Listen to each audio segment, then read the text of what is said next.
And in a huge step towards tackling the menace of online trolling, the UK government is now mulling a proposal to bar online trolls from holding public office. In other words, those who intimidate election candidates or campaigners could be barred from being a member of parliament or becoming a councillor. After last year's general election there, several members of parliament had raised the issue, while a 2017 parliamentary report highlighted the extent to which candidates in the general election were abused. The issue was also discussed in the UK Parliament. During a debate, men and women from all political parties had cited the experience of receiving sexist and racist comments and even death threats online. According to the UK's Constitution Minister, Claus Smith, intimidation is resulting in talented people, quote-unquote, deciding not to contest polls. And the latest measures aim at protecting voters, candidates and campaigners so that they can vote or contest elections without fear of being victims of misinformation or abuse. The length of the ban that the trolls would face is still under consultation. Now, these measures come amidst a raging debate on tackling trolls and the steps that governments across the world should or should not be taking. While social media gives people a platform to air their views, but also leaves them vulnerable to slander, character assassination, intimidation and defamation. In India, in fact, the delay in arrest and prosecution of such cases remains the central challenge when it comes to dealing with online abuse through laws that are basically aimed at offline crimes. The question that arises is, should India take a cue from the UK measure to crack down on online trolls? According to a survey that was commissioned by cybersecurity solutions firm Norton by Symantec in 2017, 8 out of 10 people in India have experienced some form of online harassment, with 41% of women having faced sexual harassment on the web. The most common forms of harassment being abuse and insults. The study also found that of the 4 countries from the Asia-Pacific region which were surveyed, India, Australia, New Zealand and Japan, India had recorded the highest level of online harassment, with 45% of the respondents having experienced cyber stalking.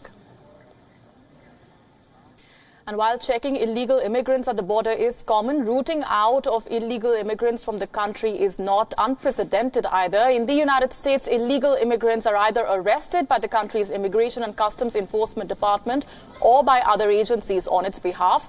On arrest, the officials decide whether or not to initiate removal proceedings against the accused.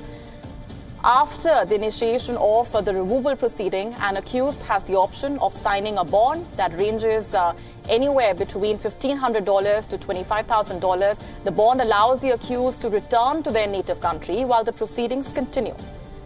In the United Kingdom as well, an illegal immigrant faces the risk of being arrested, detained or deported. In addition to this, illegal immigrants struggle to find housing as they are not eligible for government help. The UAE has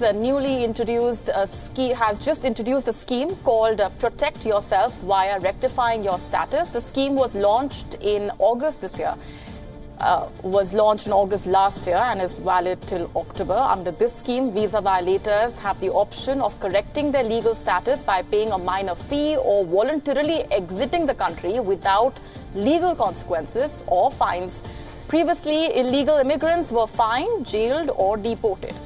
Meanwhile, in Turkey, anyone who has overstayed their visa by over 10 days, either fined or banned from the country. Illegal immigrant workers are deported. In Saudi Arabia, over 5.5 lakh illegal immigrants have been arrested as of January this year. All of them have been charged with violation of the residency law by foreign nationals and face imprisonment until their deportation. Last year, in fact, the country had launched a campaign called A Nation Without Violators. The amnesty campaign warned of fines, jail term and deportation for anyone caught without valid identity proof after the 4-month grace period. And the extent to which US President Donald Trump has gone to clamp down on illegal immigration through his tweets threatening to shut down the government if the opponents do not back his reforms. Here's a look at the tweet that he put out. I would be willing to shut down the government if the Democrats do not give us the votes for border security, which includes the wall. He's of course referring to the Mexico wall, must get rid of lottery, catch and release, etc. and finally go to the system of immigration based on merit. We need great people coming into our country, unquote. Donald Trump wants the US legislature to pass a law that addresses his government's concerns. Although Republicans control the US legislature, disagreements between moderates and conservatives in the party have impeded a speedy legislative fix. An immigration bill favored by conservative Republicans failed to pass the lower house last week. Trump had requested for $25 billion to build the wall along the southern U.S. border with Mexico. Remember, lawmakers met with Donald Trump last week to discuss the appropriations process to fund the federal government.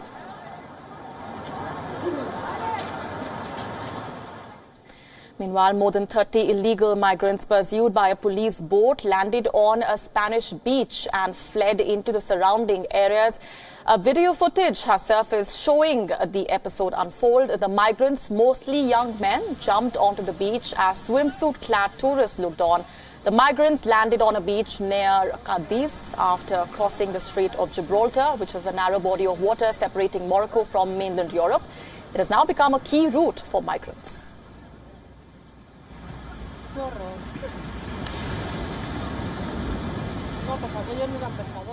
Moving on, the Farnborough Air Show in the United Kingdom was truly a treat for all aviation enthusiasts. For instance, it saw the unveiling of the world's longest aircraft. If you're wondering what that's all about, take a look at the Airlander 10.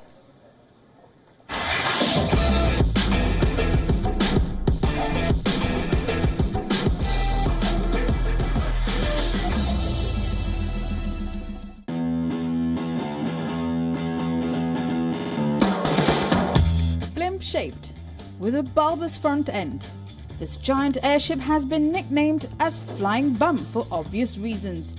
It's a combination of a helicopter and a plane, and it recently caused a huge stir at the Farnborough Air Show presenting Airlander 10, the world's longest plane. The maker of this plane, UK-based company Hybrid Air Vehicles, announced that the hybrid craft will soon be starting luxury expeditions. Powered by four 325 HP turbocharged diesel engines, it takes off like a conventional aircraft, with helium keeping it aloft for up to 3 days once it's airborne. Airlander is even bigger than the Airbus A380. It's 302 feet long, 143 feet wide and 85 feet tall. It can reach up to 20,000 feet and travel at a maximum of 148 kilometers per hour. Its passenger cabin is 151 feet long and it can accommodate up to 19 passengers, apart from crew members. The interiors look absolutely stunning. The most exciting feature is possibly this glass flooring, which will allow passengers to take in incredible views. The cabin will feature an altitude bar where passengers can have drinks and enjoy their meals. Also not to be missed are these private ensuite bedrooms. Interestingly, the Airlander was initially developed for the US military for use in surveillance, but that plan was scrapped. Hybrid Air Vehicles then started testing it for luxury tourism, but there were plenty of bumps along the way. Just days after the first successful test flight in August 2016, it sustained damage after a bumpy landing. In another incident, it deflated after a safety feature was accidentally triggered. However, the company is now confident that Airlander 10 will be able to commence commercial operations in a few years' time. More than being a means of transport, the luxury aircraft will revive the joy of flying.